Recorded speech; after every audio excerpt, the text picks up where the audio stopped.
সব কিছু ছেড়ে, কেউ বাড়ি ছেড়ে, কেউ চাকরি ছেড়ে, বন্ধুদের ছেড়ে, বাবা মাকে ছেড়ে, সব কিছু ছেড়ে কাটাকুটি, হিসেব নিকেশ, খাতার পর খাতা, পেনের পর পেন, দিনরাত এক করে কেউ কেউ হয়তো পৌঁছে যায় তার স্বপ্নের কাছাকাছি। কিন্তু যারা পৌঁছয় না, ওই ছেড়ে যাওয়াগুলো কি আর ফিরে আসে না। তাই এবার লাইফের সাথে কোনো স্যাক্রিফাইস না, ঘরে বসেই পেয়ে যাও বাংলার নিজস্ব অ্যাপ ইউভা প্লাসের টিউশন। বাংলার অ্যাপ ইউভা প্লাস, স্কুলের ক্লাস থেকে চাকরির আশ্বাস। হ্যালো স্টুডেন্টস, আমি সম্প্রীতি। Welcome to Yuva plus, West বেঙ্গলের ফার্স্ট লার্নিং মেড। আর আজ থেকে আমরা একটা নতুন সিরিজ লঞ্চ করছি, UGC net, West Bengal set এবং আইআইটি গেটের পরীক্ষার বিষয়। এই ভিডিওটি নেট, সেট এবং গেটের ব্যাপারে একটা ইনফরমেটিভ ভিডিও, এবং আমরা এই প্ল্যাটফর্মে শিগগিরই এই এক্সামগুলো রিলেটেড আরও ক্লাসেস লঞ্চ করব। ফলে তোমরা ভিডিওটিকে অবশ্যই লাইক, শেয়ার এবং সাবস্ক্রাইব করো এবং তোমাদের বন্ধুদের সাথে শেয়ার করো যারা নেট, সেট এবং গেট এই ধরনের পরীক্ষাগুলো দিতে চায়। তাহলে আজকে নেটের ব্যাপারে একটু জেনে নিই। নেটটা দেখো, এইটা তোমার আগে আমি এলিজিবিলিটি ক্রাইটেরিয়াটা বলে নিই। তুমি হয়তো গ্র্যাজুয়েশন করেছো, তুমি তারপর মাস্টার্স করেছো, এবার তুমি যে মাস্টার্স করে ভাবছো যে কলেজে পড়াবে বা পিএইচডি পারসিউ করবে, সেখানে তোমাকে এই নেট, সেট এবং গেট জাতীয় পরীক্ষাগুলোতে তোমাকে বসতে হবে এবং তুমি এটাকে ক্র্যাক করতে পারলে তুমি অ্যাসিস্ট্যান্ট প্রফেসর এবং জিআরএফ হিসেবে কোয়ালিফাই করতে পারো। এবার দেখো, নেটটা এনটিএ নামক সংস্থা অর্গানাইজ করে। এনটিএ মানে হচ্ছে ন্যাশনাল টেস্টিং এজেন্সি। এরা বছরে দুবার এক্সামটাকে কন্ডাক্ট করে, একটা হচ্ছে জুনে, একটা হচ্ছে ডিসেম্বরে। এবছর যেহেতু এই কোভিড পরিস্থিতিতে সব কিছু পোস্টপোন হয়ে রয়েছে, ফলে গত বছর লাস্ট জুন 2020 সাইকেলটা হয়েছিল, তারপরে ডিসেম্বর 2020 সাইকেল, আর এবছরে জুন 2021 সাইকেল একবারে ফিউজ করে 17 অক্টোবর 2021 একটাই পরীক্ষা হবে। এবার তোমরা তাহলে জুন 2022 এর সাইকেলটাকে লক্ষ্য করে এগিয়ে চলো। এবার দেখো, নেটটা it is valid all over India, আর এটা 3 বছরের জন্য ভ্যালিড। অর্থাৎ ধরো তুমি 2022-তে গেটে কোয়ালিফাই করলে, তুমি 4 বছর বাদে ভাবলে যে আমি এখন পিএইচডির জন্য অ্যাপ্লাই করব, ফলে আমার জিআরএফ এর টাকাটা আমি এখন ক্লেম করব, না, তুমি পাবে না। অ্যারাউন্ড 50,000 এই এক্সামটায় বসে তোমার সাবজেক্ট থেকে, এক একটা সাবজেক্ট থেকে। আমার সাবজেক্ট ইংলিশ, আমি সেই অনুযায়ী বলছি। এবার তার মধ্যে থেকে 1000 জন পায় অ্যাসিস্ট্যান্ট প্রফেসর। এই 1000 জনের মধ্যেও আবার 100 জন পায় হচ্ছে জিআরএফ। এবার জিআরএফ যারা পাচ্ছে, জিআরএফ হচ্ছে জুনিয়র রিসার্চ ফেলোশিপ। সেটা তুমি পিএইচডি করার যে মোমেন্টে পিএইচডি করবে, সেই মোমেন্টে তুমি টাকাটা পাবে। তোমার পিএইচডিটা ফান্ড করার জন্য এই জিআরএফ এর স্কলারশিপটা, তোমাকে শুধু পিএইচডি নিয়ে ঢুকে যেতে হবে। সেখানে ফেলোশিপটা হচ্ছে ফার্স্ট 2 to 3 ইয়ার্স তোমাকে 30,000 দেবে, তারপরে তোমাকে 35,000 দেবে। এবার ধরো তুমি জেআরএফ পেলে না, তুমি খালি গেস্ট ফ্যাকাল্টি হিসেবে কলেজে পড়াতে চাও অ্যাসিস্ট্যান্ট প্রফেসর কোয়ালিফাই করে, তখন এটা ইন্ডিয়াতে স্ট্যান্ডার্ড হচ্ছে পার ক্লাস 1500 রুপিস। তো এটা কোথাও নেট বলে দেয়নি যে এই দিতে হবে, সেখানে তোমাকে কমও দিতে পারে, বেশিও দিতে পারে, কিন্তু স্ট্যান্ডার্ডটা হচ্ছে এইটা। তাহলে চলো, নেটটা তো হচ্ছে অল ইন্ডিয়া লেভেলের একটা এক্সাম, তাহলে সেটটা কি? সেটটা হচ্ছে ওয়েস্ট বেঙ্গলের মধ্যে, এটা কলেজ সার্ভিস কমিশন কন্ডাক্ট করে, এবং আপকামিং যে এক্সামটা হতে চলেছে সেটা 15 জানুয়ারি। তোমরা যারা ফর্ম ভরেছো ভালো, যারা ফর্ম ভরোনি 2023 এর সাইকেলটাকে লক্ষ্য করে এগিয়ে চলো। অর্থাৎ তোমার হাতে এখন 1 বছর, কিন্তু কারণ আর 2-3 মাসের মধ্যেই এই এক্সামটা হতে চলেছে। তারপরে আশা করছি আরও 1 বছরের মধ্যে পরের এক্সাম, পরের সাইকেলটা হয়ে যাবে। এবার দেখো, সেটের একটা ডিসঅ্যাডভান্টেজ আছে। নেট যেমন অল ইন্ডিয়াতে রেকগনাইজড হচ্ছে, তুমি অল ইন্ডিয়াতে যে কোনো সেন্ট্রাল ইউনিভার্সিটি কি যে কোনো স্টেট ইউনিভার্সিটিতে তুমি অ্যাপ্লাই করতে পারো এবং তুমি অ্যাসিস্ট্যান্ট প্রফেসর হিসেবেও পড়াতে পারো, আবার পিএইচডিও করতে পারো। কিন্তু সেটের ক্ষেত্রে যে প্রবলেমটা হচ্ছে, সেটা খালি তুমি ওয়েস্ট বেঙ্গলের ভেতরে করতে পারছো। এবার সেখানে ওয়েস্ট বেঙ্গলের কলেজেসগুলোতে খালি তুমি চান্সটা পাচ্ছ। এবার এই কলেজে চান্সটা কী করে পাবে? দেখো, CSC time to time vacancy বের করে যে আমার কলেজগুলোতে এখন এই সাবজেক্টে এত ভ্যাকেন্সি আছে। আমি ফলে তুমি তোমার সেট স্কোরটা দিয়ে ডিরেক্টলি ওখানে অ্যাপ্লাই করতে পারো। তোমাকে কলেজে ইন্টারভিউতে ডাকবে, তুমি তোমাকে ডকুমেন্টস সেখানে প্রডিউস করতে হবে এবং তোমাকে ওরা চাইলে রিক্রুট করে নেবে। এইটা গেল সেট। এবার আমি বলবো সেটটা কেন ইম্পর্টেন্ট, কারণ আমি আমার সাবজেক্টের ব্যাপারটাই বলে নিচ্ছি। আমার সাবজেক্টে ধরো 50,000 স্টুডেন্টস, অ্যারাউন্ড 50,000 স্টুডেন্ট পরীক্ষাটা দিচ্ছে। তার মধ্যে 1,000 জন অ্যাসিস্ট্যান্ট প্রফেসর হিসেবে কোয়ালিফাই করছে, আর 100 জন টাকা জেআরএফের টাকাটা পাচ্ছে, জেআরএফের ফেলোশিপের জন্য এলিজিবল হচ্ছে। সেটে কিন্তু সাকসেস রেট অনেক বেশি কম্পেয়ার টু নেট। এখানে খালি ওয়েস্ট বেঙ্গলের স্টুডেন্টসরা দিচ্ছে এবং সেটে বছর বছর নাম্বার অফ রিক্রুটমেন্টস, মানে number of students, number of people who qualify, এটা বাড়াতেই থাকছে। আমি ইংলিশের ক্ষেত্রে বলছি, কিছু বছর আগেও 7,000 ছিল, সেটা আস্তে আস্তে বাড়িয়ে 9,000 করেছে, 12,000 করছে। এটা আস্তে আস্তে দিন দিন বাড়ছে, ফলে সেটে তোমার সাকসেস রেটটা অনেক বেশি। ফলে সেটটাকেও অবহেলা করলে চলবে না। ইউজিসি নেট, আর তোমার তো syllabus same, UGC net set সবই সিলেবাস তোমার সেম। গেটের পক্ষেও সিলেবাসটা সেম, প্যাটার্নটাও সেম, শুধু গেটে একটু ডিফারেন্স আছে, কারণ গেটটা আইআইটি কন্ডাক্ট করে, এক এক বছর এক একটা আইআইটি কন্ডাক্ট করছে। গেটটা খুবই একটা নতুন exam. Humanities and social science বলে ডিপার্টমেন্টস এস্টাবলিশ করা আছে ডিফারেন্ট আইআইটিসে। সেখানে পিএইচডি হয় এবং 5 ইয়ার্স ইন্টিগ্রেটেড প্রোগ্রাম হয়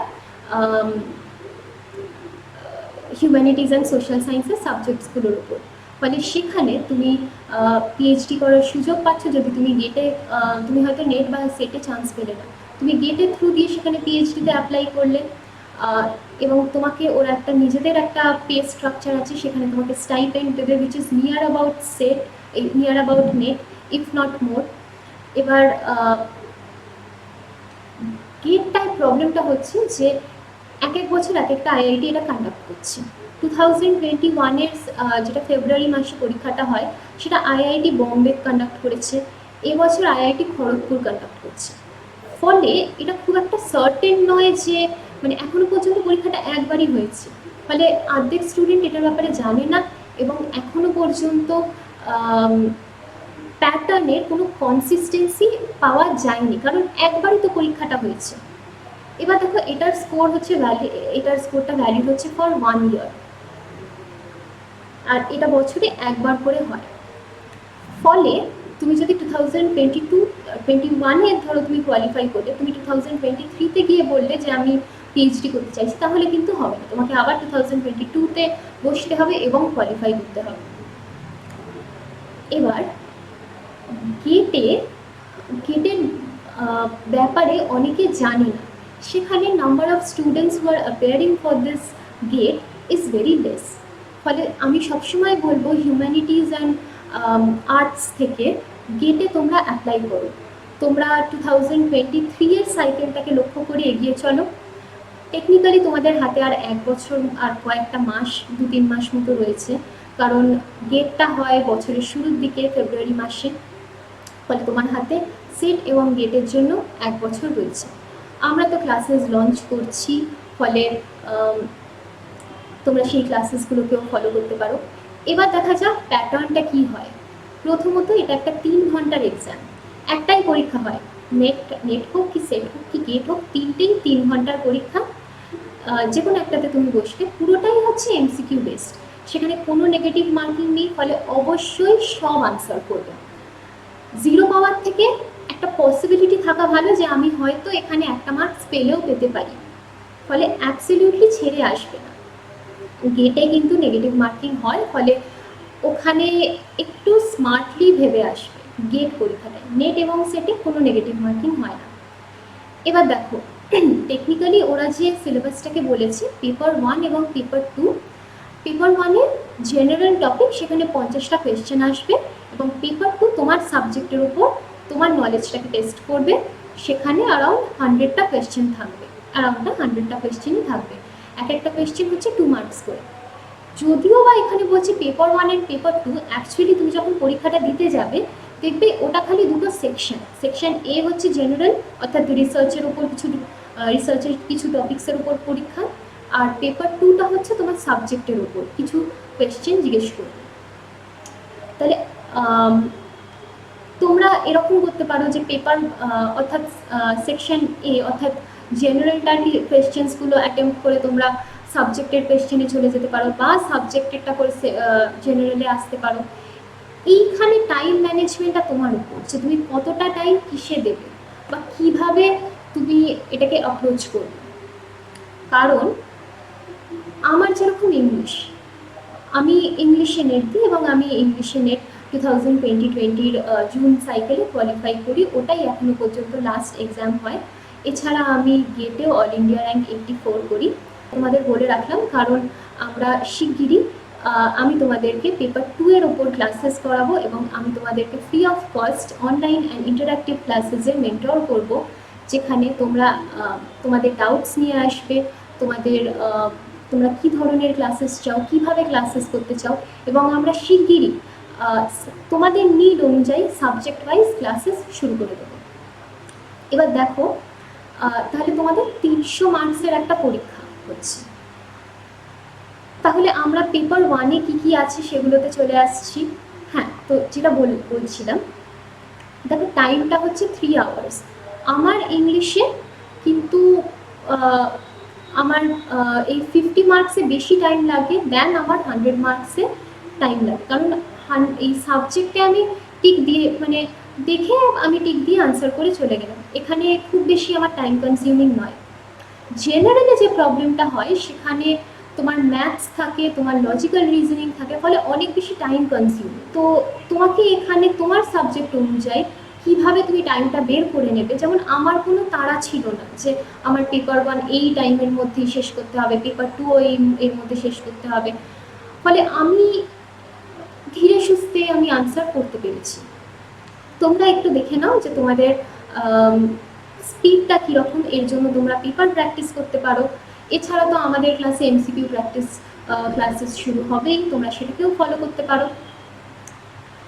এবার পেপার 1-এ চলে আসি।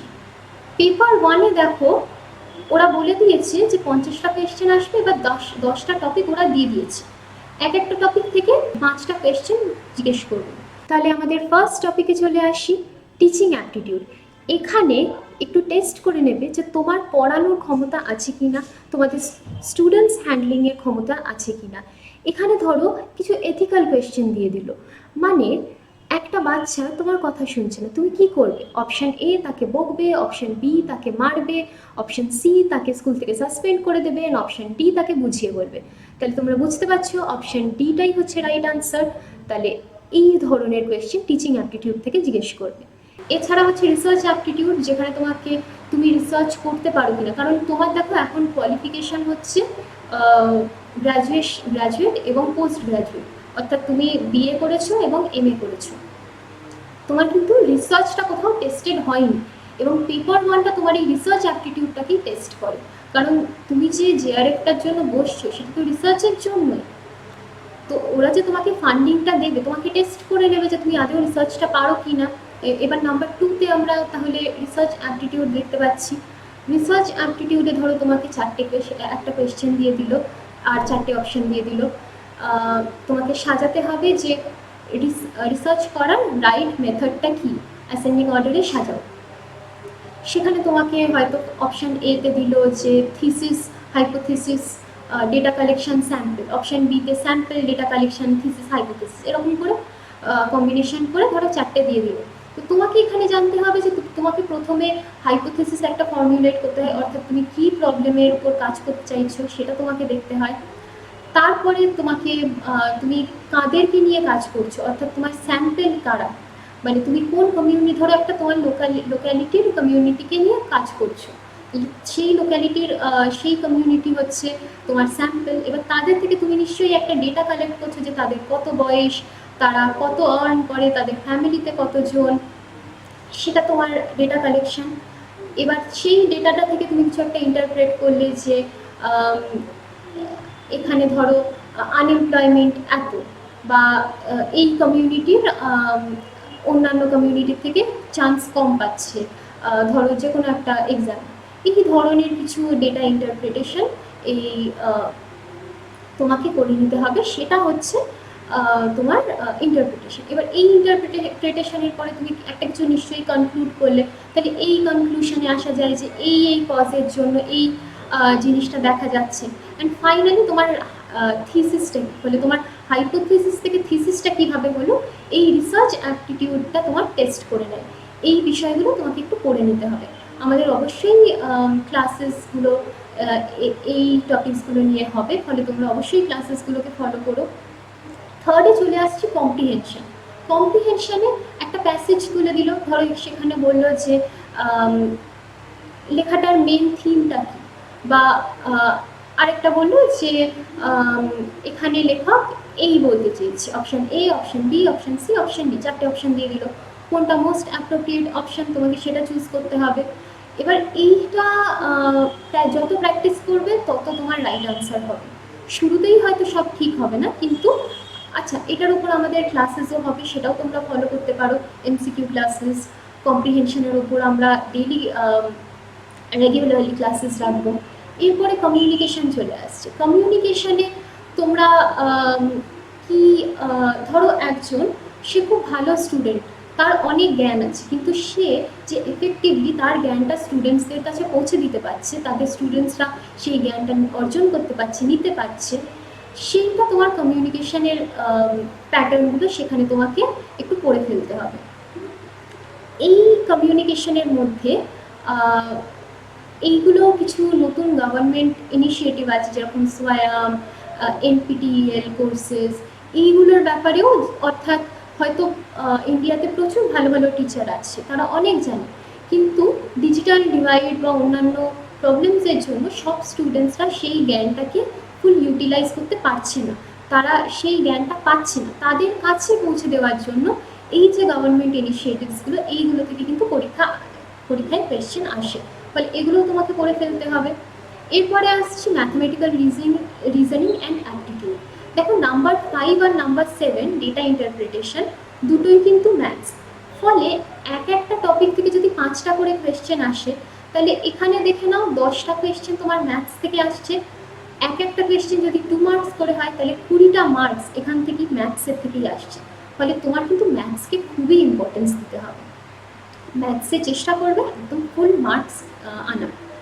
এবার তোমরা হয়তো বেশিরভাগ ক্ষেত্রেই যেটা হয়, আমারও এই প্রবলেমটা কিছুটা ছিল, যে আমি নিজে আর্টস ব্যাকগ্রাউন্ড থেকে আমি ম্যাথস কী করে পারবো, কিন্তু এই ম্যাথসটা হচ্ছে একদম বেসিক লেভেলে, অর্থাৎ profit and loss, percentage, number series, হয়তো এক নাম্বার সিরিজে 5টা নাম্বার দিয়ে দিল, করে বললো 4th নাম্বারটা তোমাকে দিল না, তোমাকে বললো কোনটা এই সিরিজে 4th নাম্বার কোনটা, তোমাকে অপশান থেকে দেখে বেছে নিতে হবে কোনটা। বা ধরো ব্লাড রিলেশন দিল, যে ও আমার পিসির ছেলে, তাহলে ও আমার কে, এরকম একটা লম্বা হয়তো ব্লাড রিলেশন দিয়ে দিল। তো সেগুলোও আমরা যত প্র্যাকটিস করব তত আমরা এটা এফিশিয়েন্টলি করে নিতে পারবো। দেখো এই বিষয়গুলো তুমি প্র্যাকটিস যত করবে তত এখানে শিওর মার্কসটা তুলতে পারবে, কারণ বাকিগুলো থেকে কী কোয়েশ্চেন আসবে তুমি জানো না। বাকিগুলো থেকে তুমি যদি জানো তবেই সেটা রাইট আনসার হবে, যদি না জানো তাহলে গেস ওয়ার্কের উপর ছাড়তে হবে। এইখানে তুমি যত প্র্যাকটিস করবে তোমার ব্লাড রিলেশন বা এই ধরনের প্রশ্নগুলো তুমি যাতে শিওরলি মার্কসটা তুলতে পারো। যেরকম লজিক্যাল রিজনিংয়ে দেখো তারপরে চলে আসছে যে ধরো স্টেটমেন্ট এতে দিল যে all cats are animals, statement বিতে দিল all animals are not cats, তাহলে তোমাকে অপশান এতে দিল both the statements are true, option বিতে দিল যে only option A is true, option সিতে দিল only option B is true, ডিতে দিল যে none of the options are true. সেখানে তোমাকে চুজ করে নিতে হবে রাইট আনসারটা কী। এগুলোও আমাদের প্র্যাকটিস করানো হবে এই ক্লাসেসগুলোতে। এরপরে দেখো ডেটা ইন্টারপ্রিটেশন, তোমাকে হয়তো 4টে কোম্পানির ইয়ার ওয়াইজ প্রফিট দিয়ে দিল, 4টে বছরে 4টে কোম্পানি কীরকম প্রফিট করেছে, ডেটাটা তোমাকে দিয়ে দিল। সেই চার্ট পরে তোমাকে ইন্টারপ্রেট করে নিতে হবে যে কোন সালে হয়তো কোম্পানি এ সব থেকে বেশি প্রফিট করেছে, বা কোন কোম্পানি 2003-তে ম্যাক্সিমাম প্রফিট গ্রোথ হয়েছে। তো সেই ধরনের প্রবলেমসগুলো আমাদের ক্লাসেসে সলভ করা হবে, এবং এই ধরনের কোয়েশ্চেনগুলো চেষ্টা করবে একদম ফুল মার্কস আনার। একটু প্র্যাকটিস করলেই এখানে হয়ে যায়। তারপরে দেখো নাম্বার 8-এ চলে আসছি ইনফরমেশন অ্যান্ড কমিউনিকেশন টেকনোলজি। এখানে তোমাকে ধরো দিল যে ডাব্লিউ ফুল ফর্মটা কি, সেটা হচ্ছে ওয়ার্ল্ড ওয়াইড ওয়েব, বা ধরো তোমাকে দিল 1 বাইটে কতগুলো বিটস থাকে, বা 1 কেবি ইকুয়ালস টু কতগুলো বাইট, এই ধরনের কিছু ইনফরমেশন তোমাকে পড়ে রাখতে হবে। এরপরে দেখো পিপল ডেভেলপমেন্ট অ্যান্ড এনভায়রনমেন্ট। এখানে মেইনলি তোমাকে ইভি পড়ে রাখতে হবে, কার্নিভোরস, হার্বিভোরস, এগুলো তোমরা আগেও পড়েছো। বায়োম্যাগনিফিকেশন কাকে বলে, কার্বন কন্টেন্ট কোন প্রোডাক্টটায় বেশি আছে, ইউট্রোফিকেশন কাকে বলে, জুপ্ল্যাঙ্কটন কী জিনিস, এই কিছু জিনিস তোমাকে একটু পড়ে ফেলতে হবে। বা which of the following is a green house gas, সেখানে যদি অপশান বিতে ধরো দিয়েছে সিএফসি, ক্লোরোফ্লুরোকার্বন, তাহলে তুমি সেখানে টিক দিয়ে দেবে। এগুলোও আমাদের ক্লাসেসে পড়ানো হবে। এবার দেখো নাম্বার 10টায় হায়ার এডুকেশন। হায়ার এডুকেশনে যেটা আছে, তোমাকে বর্তমানে যে হায়ার এডুকেশন সিস্টেমটা আছে সেটা তো কিছু কমিটি, কিছু পলিসি ডিসিশন এইসবের থ্রু দিয়েই চেঞ্জেস এসেছে, অ্যান্ড ওভার দ্য ইয়ার্স এটাকে ডেভেলপ করেছে। সেই কমিটিগুলো কোন সালে, সেই কমিটির নাম কি, সেই কমিটিগুলোতে কী চেঞ্জেস হয়েছে, মেনলি এগুলোই পড়তে হবে। আর এইখানে নাম্বার 10-এর সাথে নাম্বার 4-এ কিছু মিল আছে, অর্থাৎ ওই সোয়াম, এনপিটিইএল, এই সবগুলো, এই কোর্সেসগুলো ধরো ই পাঠশালা, ই পিজি পাঠশালা, এই সবগুলোর ব্যাপারে একটু গভর্নমেন্টের স্কিমগুলো একটু পড়ে ফেলতে হবে। এবার চলে আসি পেপার 2-তে। পেপার 2টা হচ্ছে সাবজেক্ট ওরিয়েন্টেড। তোমরা কমেন্ট সেকশনে অবশ্যই জানাও তোমরা কি কি সাবজেক্ট নিয়ে পড়েছো এবং কোন সাবজেক্টে তোমরা নেট দিতে চাও। সেই অনুযায়ী আমরা শিগগিরই ক্লাসেস লঞ্চ করে দেবো তোমাদের নিড বেসড। তোমরা যে সাবজেক্টে বলবে আমরা সেই সাবজেক্টেই তোমাদের ক্লাস লঞ্চ করে দেবো। আমি নিজে ইংলিশ পড়েছি, ইংলিশে নেট দিয়েছি, এবং আমি তোমাদেরকে ইংলিশে গাইড করতে পারি। তোমাদের যদি সেই গাইডেন্স চাই দেন অবশ্যই কমেন্ট সেকশনে জানাও। পেপার 2টা আমরা আমাদের এক্সপার্টসদের দিয়ে শিগগিরই লঞ্চ করে দেবো। ইউভা প্লাসের প্ল্যাটফর্মটা এমনই একটা প্ল্যাটফর্ম যেখানে আমরা ফ্রিতে অনলাইন ক্লাসেস প্রোভাইড করি, যাতে সব রকম স্টুডেন্ট এই অপরচুনিটিটা পায়। অনেক সময় দেখা যায় যে ওয়েস্ট বেঙ্গলে প্রচুর মেধাবী স্টুডেন্টস আছে, কিন্তু তারা এই অল ইন্ডিয়া লেভেলের পরীক্ষাগুলোতে কোয়ালিফাই করতে পারছে না, কারণ এই কিছু হার্ডেলস তারা পেরিয়ে উঠতে পারছে না। তারা হয়তো স্মার্ট গাইডেন্স পাচ্ছে না, তারা হয়তো প্রপার একটা স্ট্র্যাটেজি নিয়ে এগোচ্ছে না। আমি যখন ইউজিসি নেটের জন্য প্রিপারেশন শুরু করি, তখন আমি 2020 সাইকেলটায় বসেছিলাম, এবং আমি জুনের সাইকেলটায় বসেছিলাম। সেটাই এখনও পর্যন্ত লাস্ট এক্সাম, এবং আমি সেটায় অ্যাসিস্ট্যান্ট প্রফেসর হিসেবে কোয়ালিফাই করি। আমার কিছু প্রফেসর ছিলেন যারা আমাকে গাইড করেছিলেন এবং আমাকে বলে দিয়েছিলেন যে কিভাবে স্মার্টলি পড়তে হবে। এবং আমি তো দেখো এই সুযোগটা পেয়েছি, কারণ তখন আমি কলেজে যেতাম, বা এতটা ডিজিটাল ডিভাইড ছিল না। এখন আমরা কলেজে যাচ্ছি না, আমরা বাড়ি বসে আছি, এরকম তো প্যান্ডেমিক এবং লকডাউনের সিচুয়েশানে অনেকে আগে হয়তো কলকাতাতে ডিস্ট্রিক্ট থেকে যেত, বা একটা যেখানে কোচিং ইনস্টিটিউটসগুলো অ্যাভেলেবেল সেখানে হয়তো যেত, কিন্তু এখন দেখা যাচ্ছে যে আমরা তো বেরোতে পারছি না, বাড়ি বসে আটকে আছি। সেখানে অনেক সময় কনসেন্ট্রেশনেরও অভাব, সেই 7-8টা বই এখন আর পড়ে ফেলা সম্ভব না। অথচ আমার ড্রিম আছে যে আমি অ্যাসিস্ট্যান্ট প্রফেসর হব, আমাকে এই একখানা পরীক্ষা, যে কোনো একখানা পরীক্ষা আমাকে ক্র্যাক করতেই হবে, আর একবার ক্র্যাক করে গেলে তো আমি হয়েই গেল। তো সেখানে আমরা এই ক্লাসেসগুলো থ্রু দিয়ে সব রকম স্টুডেন্টস যাতে অপরচুনিটিটা পায়, স্মার্ট গাইডেন্স পায়, সেই ব্যারিয়ার্সগুলো আমরা ব্রেক করে এই ক্লাসেসগুলো লঞ্চ করছি। ফলে তোমরা অবশ্যই জানাও তোমাদের ভিডিওটা কেমন লাগলো, তোমরা তোমাদের বন্ধুদের সাথে শেয়ার করে দাও, কারণ দেখো যত তোমরা বন্ধুদের সাথে শেয়ার করবে তারাও বেনিফিটেড হবে, আর আমাদের তো আমরা তো এই কাজটাই করতে এসেছি যে তাদের কাছে এইটাকে পৌঁছে দেওয়ার, ফ্রি অফ কস্ট। ফলে তোমরা অবশ্যই শেয়ার করো, জানাও ক্লাসটাকে কেমন লাগলো, এবং ভিডিওটাকে লাইক, শেয়ার এবং সাবস্ক্রাইব করো। আর আবারও বলে দিই, আমাদের ক্লাসেস তাড়াতাড়ি লঞ্চ হতে চলেছে ইউজিসি নেট, সেট এবং গেটের ওপর। ফলে তোমরা বেল আইকনটাকে প্রেস করো এবং আপকামিং ফিউ ডেজে ইনফরমেশানগুলো বেরোতে শুরু করবে। যখনই আমি কোনো ইনফরমেশান পাবো এই সংক্রান্ত আমি চ্যানেলে আপলোড করে দেবো। থ্যাংক ইউ, আমি সম্প্রীতি, আবার দেখা হবে। আসছি আজকে তাহলে।